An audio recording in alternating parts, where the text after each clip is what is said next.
اعوذ باللہ من الشیطان الرجیم بسم اللہ الرحمن الرحیم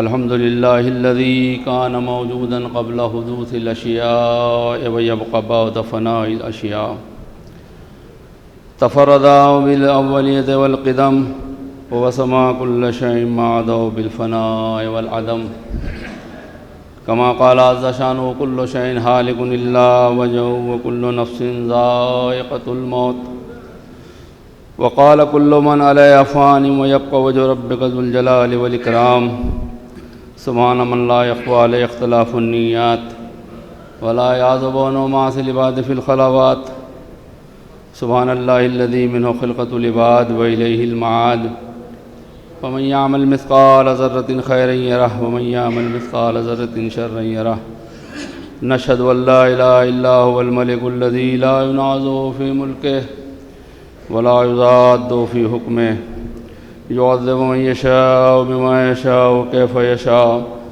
ويرحم من يشاء بما يشاء كيف يشاء تعذيب المسيء عدل وعفوه تفضل ونشهد أن محمدا سيد المرسلين وخير المبشرين والمنذرين صلى الله عليه وآله الهداة المهديين من ركب سفينة نجا واهتدى من تخلف عنها ضل فغرق وهوى بسم الله الرحمن الرحيم اللهم كن لوليك الحجة ابن الحسن صلواتك عليه وعلى آبائه في هذه الساعة وفي كل ساعة وليا وحافظا وقائدا وناصرا ودليلا وعينا حتى تسكنه أرضك طوعا وتمتعه فيها طويلا أوصيكم بعد الله بالتقوى اعوذ باللہ من الشیطان الرجیم بسم اللہ الرحمن الرحیم یا ایہا الذین آمنوا کتب علیکم الصیام کما کتب علی الذین من قبلکم لعلکم تتقون۔ بندگان خدا، تقوی اور پرہیزگاری کی نصیحت اور وصیت بھی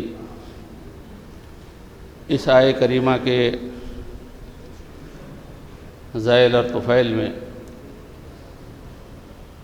جس میں اللہ ارشاد فرما رہا ہے، اے ایمانداروں، روزہ رکھنا جس طرح تمہارے پہلے والوں پر فرض تھا اسی طرح تم پر بھی فرض کیا گیا ہے، تاکہ تم متقی ہو جاؤ، پرہیزگار ہو جاؤ، گناہوں سے بچنے والے ہو جاؤ۔ ماہ مبارک رمضان، اس کا پہلا عشرہ جسے عشرہ رحمت کہا جاتا ہے، ہمارے درمیان سے رخصت ہونا چاہتا ہے۔ آخری شب ہے آج۔ نصیحت اسی بات کی ہے کہ ابھی تو اللہ کی رحمت اپنے بندوں کو گھیرے ہوئے تھی، اب اس کی مغفرت احاطہ کر لے گی، اور جو اللہ کی بارگاہ میں توبہ کرے گا اللہ اسے بخش دے گا، اور اگر اپنے مرحومین کے لیے بھی دعا کرے گا تو اللہ انہیں بھی بخش دے گا اور ان کو بھی نجات دے دے گا۔ تقویٰ، گناہوں سے کنارہ کشی جو خوف الہی کی وجہ سے ہو، وہ ہے تقویٰ۔ دیکھیے، روزے کا مفہوم بھی یہی ہے۔ روزہ متقی بناتا ہے، پرہیزگار بناتا ہے، اور تقویٰ بھی انسان کو پرہیزگار بناتا ہے، متقی بناتا ہے، مگر گناہوں سے بچنا جو خوف الہی کی وجہ سے ہو، کسی اور کے ڈر سے نہیں، یہ دیکھ لے گا تو کیا ہوگا، وہ دیکھ لے گا تو کیا ہوگا، وہ دیکھ لے گا تو کیا ہوگا۔ اس کا مطلب یہ ہے کہ اگر کوئی دیکھنے والا نہ ہو تو گناہ کرنے کی چھوٹ مل جاتی ہے؟ نہیں، کوئی دیکھنے والا ہو یا نہ ہو، اللہ تو ہر وقت دیکھنے والا موجود ہے، لہذا خلوت ہو یا اور کوئی جگہ جلوت ہو، انسان گناہوں سے اپنے آپ کو بچائے، یہی تقویٰ ہے۔ اور تقوی کی منزل کیا ہے؟ روزہ دھیان میں رہے۔ پچھلے خطبے میں نے عرض کیا تھا، اور بار بار لوگ عرض کیا فرمایا ہی کرتے ہیں کہ روزہ صرف اللہ کے لیے، اللہ کہتا ہے یہ میرے لیے ہے روزہ، الصوم لی، روزہ میرے لیے اور میں ہی یا کبھی تو یہ میں اس کی جزا ہو جاؤں گا، اور کبھی یہ ہے کہ میں اس کی جزا خود اپنے دست قدرت سے دوں گا، کسی ملک مقرب اور کسی اور کے ذریعے نہیں، بلکہ میں خود دوں گا، اپنے دست قدرت سے اس کی جزا دوں گا۔ تو روزہ ایک ایسی خاص عبادت ہے، تقویٰ بھی ہمیں اسی طرف لے جاتا ہے، اور روزہ تقویٰ پیدا کرتا ہے۔ دیکھیے مولا کائنات امیر المومنین حضرت علی ابن ابی طالب علیہ السلام ارشاد فرماتے ہیں، اگر صاحب تقویٰ کے تمام اعمال کو دنیا کے سامنے ظاہر اور آشکار کر دیا جائے تو اس کو کسی طرح کی شرمندگی اور ندامت نہ اٹھانا پڑے۔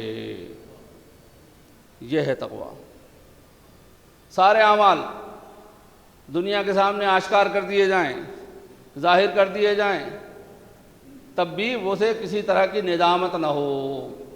ایسے اعمال ہونے چاہیے، پیور، کھرے، بالکل صاف ستھرے، چاہے کم ہی ہوں مگر ہونے چاہیے ایسے۔ ان زیادہ اعمال کی کوئی وہ نہیں ہے حیثیت جو زیادہ تو ہوں مگر کھرا کھوٹا اس میں سب ملا ہوا ہو، اور کسی پہ تو خوش ہو اور کسی پہ انسان شرمندہ ہو کہ یہ بھی میں نے کیا ہے عمل۔ تو یہ نہیں ہونا چاہیے۔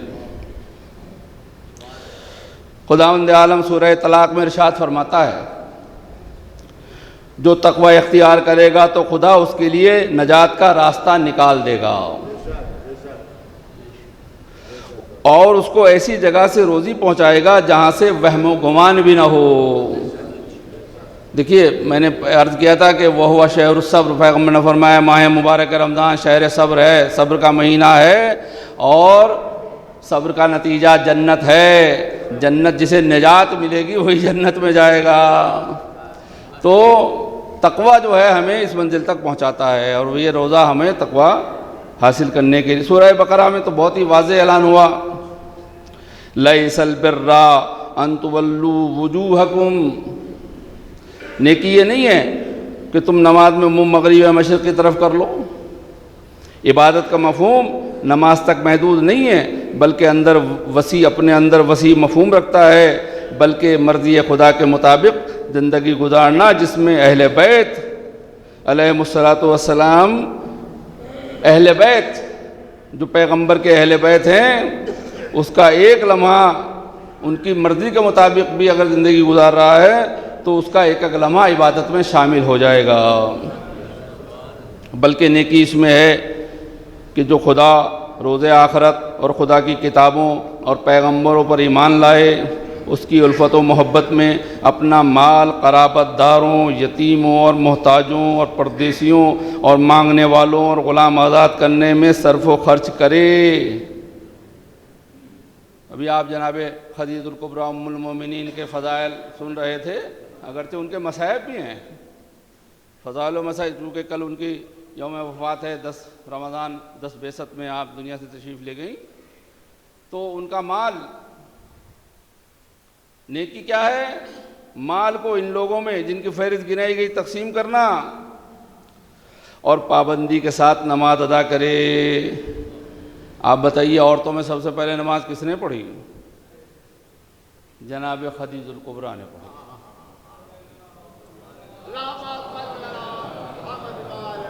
اور زکوٰۃ دیتا رہے۔ زکوٰۃ تو بعد میں ہوا جب مسلمانوں کے پاس مال آ گیا، جب ان کے پاس کچھ نہ تھا، جب خدیجہ کی دولت سے یہ مالدار ہو گئے تھے، اور جب خدیجہ کی دولت سے انہوں نے اسلام پر چلنا اور رہنا سیکھا، ورنہ بھوک کی وجہ سے ان کا حال بے حال تھا۔ یہی وجہ ہے کہ چونکہ سارا مال لٹا دیا، لہذا نسل خدیجہ کے لیے اللہ نے خمس میں ایک حصہ سہم سعادات رکھا ہے، تاکہ ان کی اولاد دنیا میں پریشان نہ ہو، تنگ دست نہ ہو، کسی کے آگے ہاتھ نہ پھیلائے کوئی سید، اس لیے کہ جناب خدیجہ دیکھیں گی کہ میری اولاد اس حالت میں ہے، نہیں ہونا چاہیے۔ لہذا میں کسی اور موقع پہ اسی تفصیل عرض کروں گا۔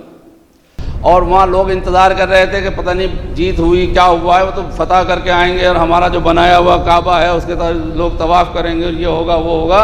لیکن دیکھا تو ایک آدمی وہاں سے واپس آ رہا ہے، اور اس نے آنے کے بعد وہ جو لوگ وہاں جمع تھے ان سے کہا، انہوں نے پوچھا بھئی اور کہاں گئے، تو کیا ہوا؟ تو اس نے کہا کہ ایسا ہوا کہ جب ہم حملہ کرنے کے لیے گئے تو ہم نے دیکھا کہ ایک بڑا لشکر ابابیلوں کا، پرندوں کا آیا اور انہیں کنکریاں برسائیں، اور ہمارے سارے لشکر والے چبائے ہوئے بھوسے کی طرح ہو گئے۔ تو انہیں تعجب ہو رہا تھا، تو اتنے میں اسے ایک پرندہ دکھا، وہی ابابیل اس جگہ بھی دکھی، اور اس نے کہا دیکھو وہی پرندہ ہے جو یہاں آ رہا ہے، ایسا ہی تھا۔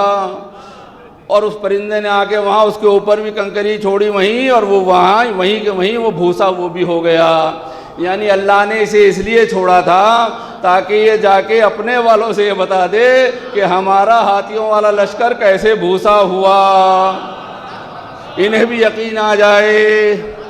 تو وہ منظر ہم نے نہیں دیکھا، لیکن دو ایک دن پہلے ایک بڑی طاقت والا، ابرہا سے بھی ذلیل اور خوار آدمی اپنی پارلیمنٹ میں کہہ رہا ہے کہ ایران کے میزائل گھاتک اور سنگین ہیں۔ اسے پتہ نہیں یہ وہی ابابیل کا لشکر ہے، میزائل نہیں ہے، اور یہ اپنے دربار میں کہہ رہا ہے خود ہی کہ یہ ہمیں فنا کر دیں گے، تباہ کر دیں گے، برباد کر دیں گے، کسی طرح انہیں روکو۔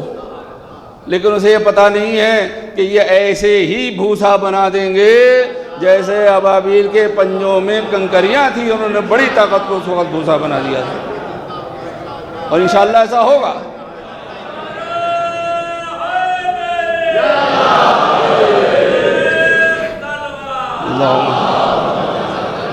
ایسا ہی ہوگا۔ لہذا ہم نے کئی پیغام دیتے ہیں اور اپیل کرتے ہیں، گزارش کرتے ہیں کہ وہ شرائط جو رکھی گئی ہیں ان کو مان کر خود بھی امن سے رہیں اور دنیا میں بھی امن باقی رکھیں، ورنہ انہیں پتہ ہے کہ اللہ کی طاقت دکھائی نہیں دیتی ہے۔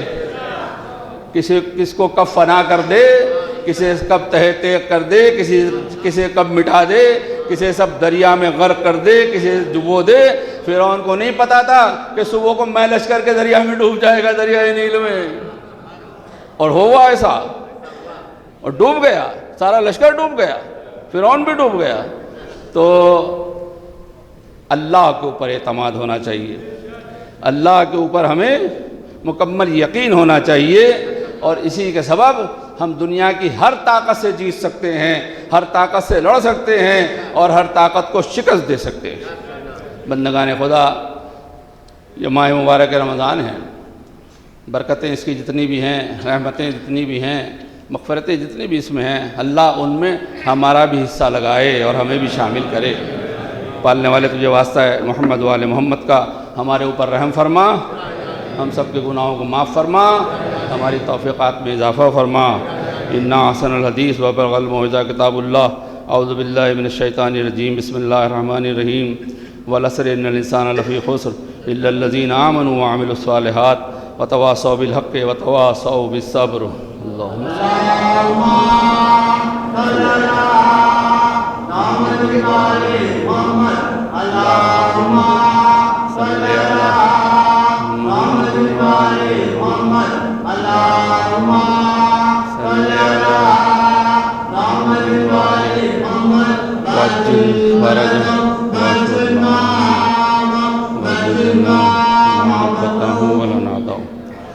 اعوذ باللہ من الشیطان الرجیم، بسم اللہ الرحمن الرحیم۔ الحمد للہ الذی لا الہ الا هو الحلیم الکریم غافر الذنب وقابل التوب وهو الغفور الرحیم۔ سبحان من سبقت رحمته غضبہ وبسط الیدین بالرحمہ، سبحان من لم یکلم نفسا الا دون وسعها وعفى عن السیئات ولم یجاز بها، سبحان من لا یزداد علی معاصی العباد الا کرما وجودا وعلی کثرت الذنوب الا عفوا وصفا، نشهد ان لا الہ الا هو اللطوف والعباد بجودہ والعواد والمذنبین بحلمہ، ونشهد ان محمد النبی وحبیبا سید المرسلین وشفیع المذنبین بعثہ رحمۃ للعالمین، صلی اللہ علیہ وآلہ الداعین الی سبیل اللہ بالحکمۃ والموعظۃ الحسنہ، قادۃ الامم واولیاء النعم ومعدن الرحمہ۔ اوصیکم عباد اللہ بالتوبہ۔ اعوذ باللہ من الشیطان الرجیم، بسم اللہ الرحمن الرحیم۔ قل یا عبادی الذین اسرفوا علی انفسہم لا تقنطوا من رحمۃ اللہ ان اللہ یغفر الذنوب جمیعا انہ هو الغفور الرحیم۔ بندگان خدا، توبہ، اشرۂ مغفرت شروع ہونے جا رہا ہے، تو ہم توبہ کے لیے آمادہ ہو جائیں اور بارگاہ خیر عزدی میں صدق دل سے توبہ کریں پالنے والے۔ اور توبہ کے لیے یہ ہے کہ اللہ سے تو توبہ کریں، لیکن مصلی پہ اس کا ایک طریقہ ہے، لیکن تھوڑا سن لیجئے۔ مصلی پہ بیٹھ کر اپنے نبی کریم حضرت محمد مصطفیٰ صلی اللہ علیہ وآلہ وسلم کو حاضر و ناظر جان کر عہد کرے کہ اے میرے نبی، اے میرے پیغمبر، اے میرے رسول، اے میرے سید و سردار، میں آپ کو گواہ کر کے توبہ کرتا ہوں کہ میں اب یہ گناہ نہیں کروں گا، آپ میری سفارش اللہ کی بارگاہ میں کر دیجیے، تو یقیناً وہ توبہ ہماری قبول ہو جائے گی۔ اور نبی تو شفیع ہیں، شفیع روز جزا ہیں، وہ ضرور ہماری سفارش فرما دیں گے۔ اور ہماری اس عشرے میں اور ہفتے میں خاص طور سے مناسبتیں بہت سی ہیں، جس میں 10 کل تاریخ تو آپ کو بتائی گئی کہ یوم وفات ہے ام المومنین حضرت خدیجہ الکبریٰ سلام اللہ علیہا۔ ساری باتیں آپ نے سنی، لیکن اللہ نے ان پہ سلام بھیجا، اور وقت وفات کس وجہ سے ہوئی؟ شیب ابی طالب میں جو 3 سال مسلسل فاقے گزرے، اور فاقے ایسے تھے کہ جب بھوک اور پیاس کی وجہ سے بنی ہاشم کے بچے روتے تھے تو صحراؤں میں چرنے والے اونٹ اور جانور ان کی صدا سن کے بے چین ہو کے بستی کی طرف بھاگتے تھے، مگر ان بدو عرب جاہلوں پر کوئی اثر نہیں ہوتا تھا۔ ویسے ہی ہیں آج بھی کہ فلسطین کے بچوں کی آہوزاریاں، ارے بندروں کے بچوں پر رحم کھانے کے لیے تیار ہیں، مگر انسانوں کے بچوں پر رحم کھانے کے لیے تیار نہیں ہیں۔ وہ نہیں سن رہے ہیں بدو عرب، تو اس میں جو فاقے کیے تو ظاہر سی بات ہے جو کچھ میسر ہوتا تو پہلے بچوں کو کھلایا جاتا۔ تو جناب خدیجہ کی حالت یہ ہو گئی کہ شیب ابی طالب سے باہر آنے کے بعد زیادہ زندہ نہیں رہ سکیں، اور آپ کی شہادت ہوگی۔ اور پیغمبر کی صورتحال یہ ہے کہ میں نے کہیں دیکھا ہے کہ کفن کیسے دیا جائے یہ بھی سوچنا پڑ رہا تھا۔ ملکۃ العرب، وہ تو اللہ نے آسمان سے جبریل کو نازل کیا کفن لے کر جنت کا، نہ میرے نبی، یہ میری کنیز خاص ہے، لہذا ان کا کفن میرے اوپر واجب۔ دنیا سمجھتی ہے کہ جو اللہ کی راہ میں اپنا سب کچھ لٹا دیتا ہے اللہ اسے فراموش کر دے گا، نہیں۔ اور اس کے بعد پیغمبر نے خود غسل دیا، خود کفن پہنایا، خود دفن کیا، اور کسی کے بارے میں نہیں ملتا ہے، کسی زوجہ کے بارے میں بھی، لیکن یہ جنت المعلیٰ آج وہ قبر بھی ویران ہے۔ اللہ اس حکومت کو وہاں سے نیست و نابود کرے اور جنت البقیع اور جنت المعلیٰ کی تعمیر کے اسباب فراہم فرمائے۔ 13 اور 14 اور 15 یہ روشن راتیں ہیں، یہ شب اور دن، لہذا اس میں دعائے مجیر آپ حضرات پڑھیں۔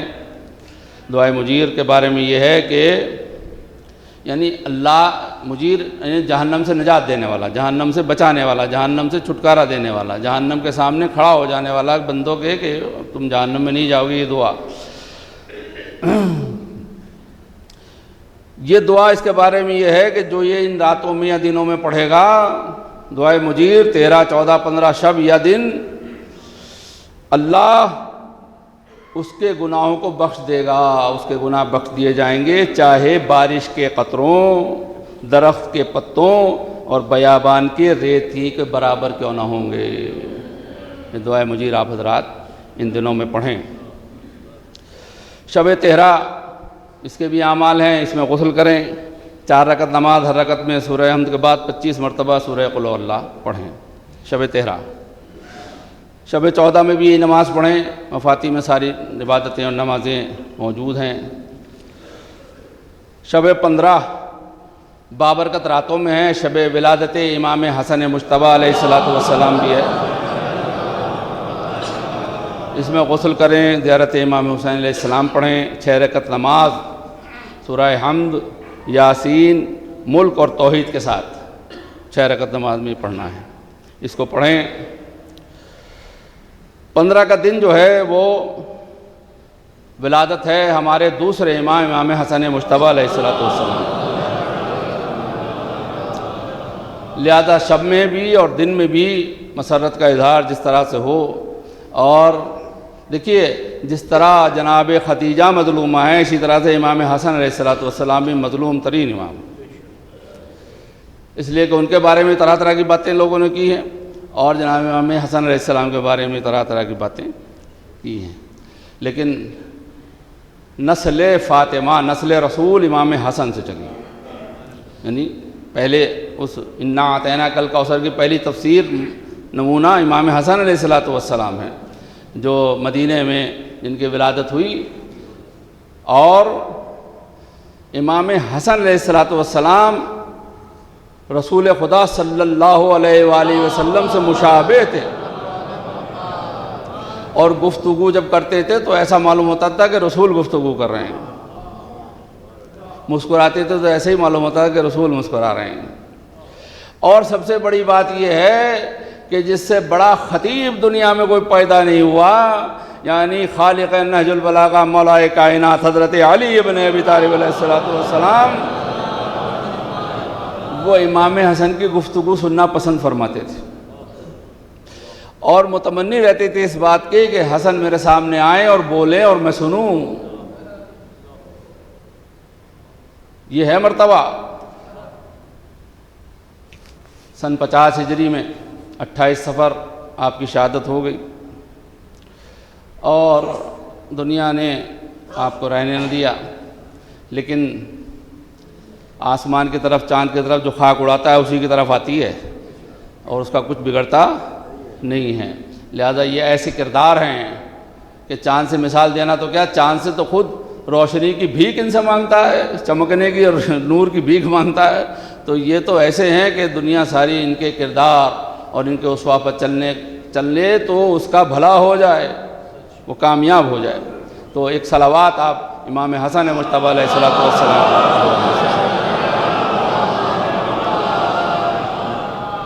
قرآن کا نزول اسی میں ہوا ہے، ماہ مبارک رمضان. یہ نزول قرآن کا مہینہ ہے، ماہ مبارک رمضان. لہذا قرآن سے جتنی زیادہ سے زیادہ وابستگی ہو سکے اتنی ہی قرآن سے وابستگی ہمیں ہونی چاہیے، اور اس کی تلاوت کریں، مطلب کو سمجھیں، غور و فکر کریں. یا جہاں کوئی بتا رہا ہو قرآن کے بارے میں یہ ہے کہ اسے بہترین لہن سے پڑھا جائے. عراق میں کوئی ہندوستانی پڑھ رہا تھا، لوگوں نے نقل کیا ہے قرآن، تو وہاں ایک بچہ اپنی ماں کو، عراقی بچہ تھا، اور اپنی ماں کو پریشان کر رہا تھا. تو آخر میں جب وہ کسی طرح نہیں مان رہا تھا، وہ سمجھا رہی تھی، اس نے کہا کہ خاموش ہو جاؤ، باز آ جاؤ، یا یہ سب چھوڑ دو، ورنہ تمہارے اسی طرح ٹکڑے کر دوں گی جیسے یہ ہندی بیٹھا ہوا قرآن کے ٹکڑے کر رہا ہے بیٹھا ہوا ہے. ہم لوگوں کو پڑھنے کے لیے لہن ہمارا اچھا ہونا چاہیے. ایک وہاں ادھر حسین آباد کی طرف اذان دیتا تھا، وہ نالے پہ جو مسجد ہے، وہ بڑی بھیڑ ہو رہی ہے وہاں آج کل، وہ قبرستان اپنا ہی ہے اس کے آگے جو ہے. مگر بہرحال وہ ایسے اذان دیتا تھا کہ سوتے ہوئے بچے ڈر کے اٹھ جاتے تھے. میں نے سنی ہے اس کی، اتنی بھینکر آواز تھی اس کی. تو حسن صوت، اچھی آواز سے قرآن کی تلاوت کی جائے تاکہ ٹھہر کے سنیں لوگ کہ یہ کیا ہو رہا ہے. یہ نہ ہو کہ لوگ جو ہیں وہ کہہ رہے بھئی یہ کیا معاملہ.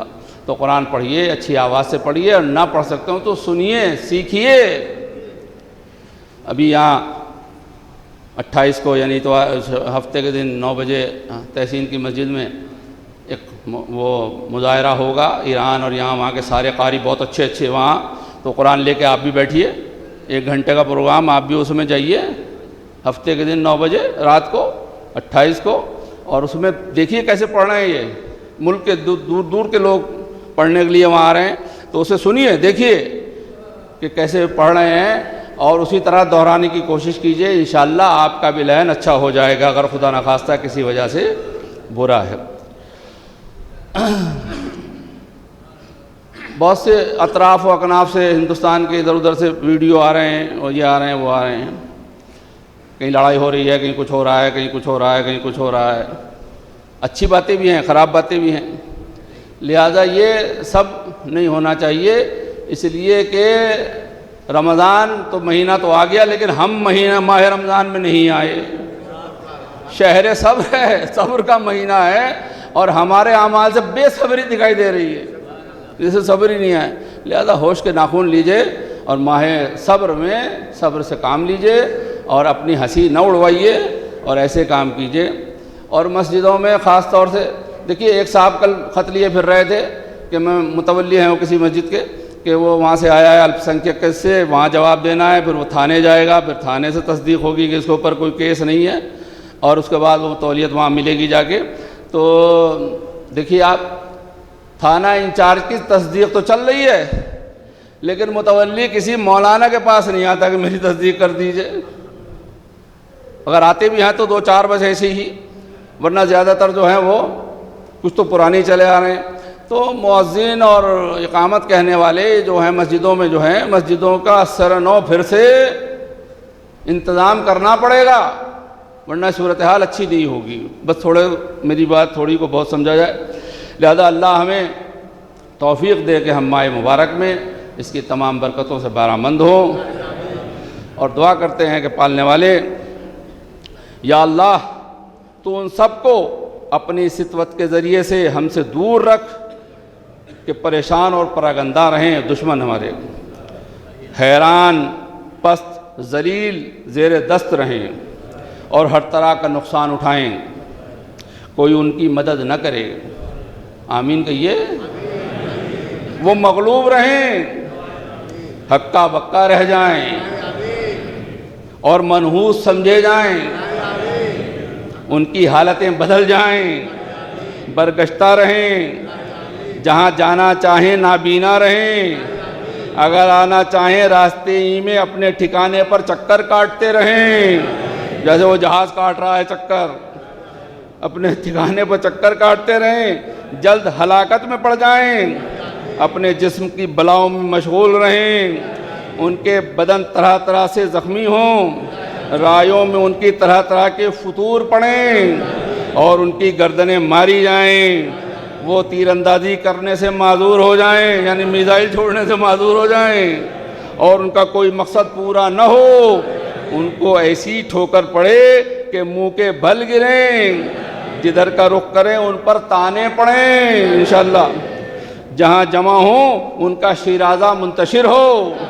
ان کے دلوں پر چھاپ لگ جائے، عقلوں پر مہر لگ جائے، ان کی آنکھوں پر پردے پڑ جائیں، ان کی زبانوں میں گرا لگ جائے، ان کی عقلیں اور فکریں بند جائیں، ان کے ہاتھ پاؤں کس دیے جائیں۔ یا اللہ تیری مدد سے ان کی سب تدبیریں بیکار ہو سکتی ہیں، اور ان کے شر سے بچنے کے لیے تیری ہی پناہ کام آ سکتی ہے، اور ان کے خلاف تجھی سے فریاد کی جا سکتی ہے۔ پالنے والے ہمیں ان سے محفوظ فرما، مظلوم قوموں کو ان سے محفوظ فرما، ملت ایران کو ان سے محفوظ فرما، مراجع کرام کو محفوظ فرما، آیت اللہ خامنائی کی حفاظت فرما، آیت اللہ سیستانی کی حفاظت فرما، پالنے والے جو جتنے بھی علماء ہیں سب کی حفاظت فرما، قائد ملت کی حفاظت فرما، اور ہم سب پر اپنا رحم و کرم کا نزول فرما۔ اعوذ باللہ من الشیطان الرجیم، بسم اللہ الرحمن الرحیم، ان اللہ وملائکتہ یصلون علی النبی یا ایھا الذین آمنوا صلوا علیہ وسلموا تسلیما۔ اللہم صلی علی سید المرسلین وشفیع المذنبین نبینا محمد صلی اللہ علیہ وآلہ، اللہم صلی علی محمد وآل محمد وعلی امام المسلمین وقائد الغر المحجلین امیر المومنین علی ابن ابی طالب صلی اللہ علیہ وسلم وعلى سيدة نساء العالمين وبنت خاتم النبيين سيدنا فاطمة بنت رسول الله، اللهم صل على محمد وآله وعلى الحسن المجتبى، اللهم صل على محمد والحسين الشهيد بكربلاء وعلي بن الحسين، اللهم صل ومحمد بن علي وجعفر بن محمد وموسى بن جعفر وعلي بن موسى ومحمد بن علي وعلي بن محمد والحسن بن علي عليهم الصلاة والسلام۔ اللهم صل على مولانا صاحب الزمان، اللهم صل على محمد وآل محمد مع آثار بدء والطغيان عدم أبنية الشرك والنفاق حاسد الفروع البغي والشقاق، صلوات الله وسلامه عليه وعلى آبائه الكرام متصل الليالي والأيام، اللهم أجل فرجه وسهل مخرجه وكل ناظرنا بنظرة منا إليه وجعلنا من المستشهدين بين يديه وتفضل اللهم راعنا المؤمنين بمزيد التوفيقات وازدياد الإقبال وعلو بالدرجات اللهم افعل بنا ما أنت أهله ولا تفعل بنا ما نحن أهله بجاه محمد وآله المعصومين صلوات الله عليهم أجمعين اللهم اجعلنا ممن يذكر فتنفع ذكره إن الله يأمر بالعدل والإحسان وإيتاء ذي القربى وينهى عن الفحشاء والمنكر والبغي لعلكم تذكرون